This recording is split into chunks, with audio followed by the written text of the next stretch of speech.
out to here at SEMA Central with a very special guest, my former boss at Hot Rod Magazine, David Frieburger, and now the star and creator, you might say, of Roadkill, a smash internet hit. What's it been like to go from paper and ink to a video sensation? Well, you know a little bit about that. I mean, you were way ahead of me on that program trying to do the TV thing and everything, but all of a sudden my life has gone from print magazines to I do nothing but video almost every day.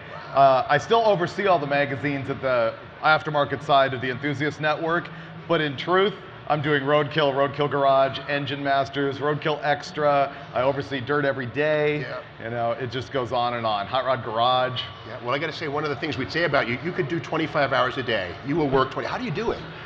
You know, as you get older, remember I used to literally sleep on the floor of my office. I would pull the 36-hour shift all the time. That's the one thing that is easier about video versus the magazines is, you know when you go research a story and you shoot all your pictures and then you have to go home, do some research, write it. Now, they point the camera at me, I get it out of the way, I'm gone, somebody else is dealing with the editing. That's better. A lot of TV shows, automotive shows, have a B team who actually swoops down and handles it. You don't have a B team. No, everything that gets built on Roadkill is done by me and Finnegan.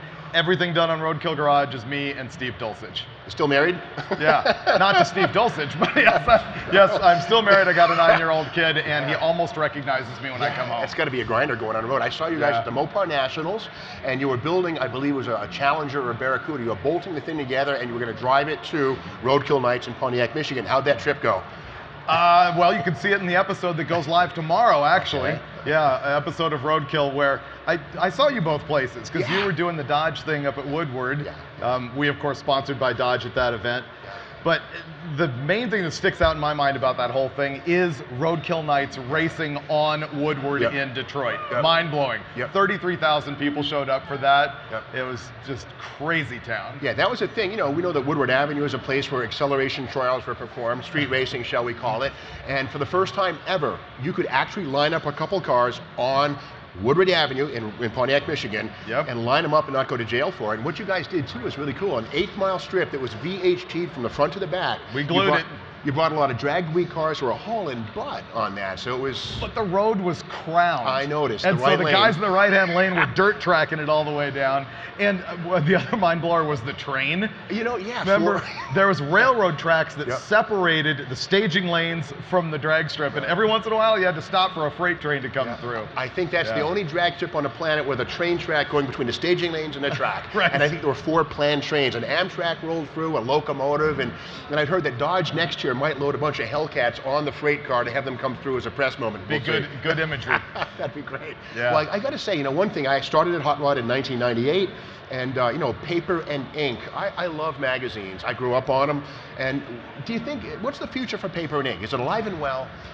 Well, newsstand is a struggle, obviously. Subscriptions are, you know, hanging in there, and I think what you're going to see happen is the quality of magazines come up and honestly get more expensive as they sell fewer on the newsstand. The price will go up, but the quality of the product will be higher. We've proven that at the Enthusiast Network. We've got Recoil magazine, which is a firearms magazine that is big, trim size, nice paper, and we sell almost every one they put on the newsstand, which is like unheard of.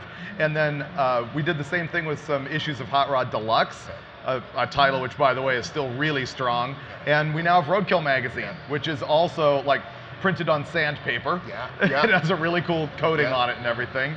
And it's $9, but it's a value because it's like a book. It's a keeper. Yeah, it feels like something you want to keep forever. It's a really cool thing. Now, I know that you say often cars are a love-hate relationship. I can relate, but what's that mean?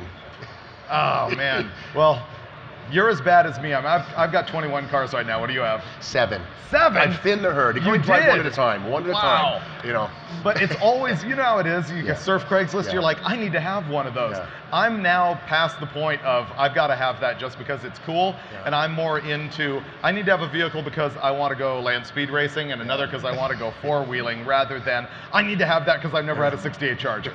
You know what I mean? Yeah, well, great stuff. Thank you for being with us here. And how can our viewers learn more about Roadkill? They already know anyway, but tell them. More about Roadkill. Well, it appears on the Motor Trend channel of YouTube. It's also on MotorTrendOnDemand.com. Roadkill Garage is a completely separate show that we do that is only on Motor Trend On Demand. I do Engine Masters, which is nothing but dyno testing. That happens on the Motor Trend channel YouTube, and I'm shooting a Battle of the Builders show for Velocity here at SEMA. Wow, well here it is, man. David Frieburger, the hardest working man in the magazine business here at SEMA Central. Lots more to come, stick around. Thanks, Steve. Thank you, David.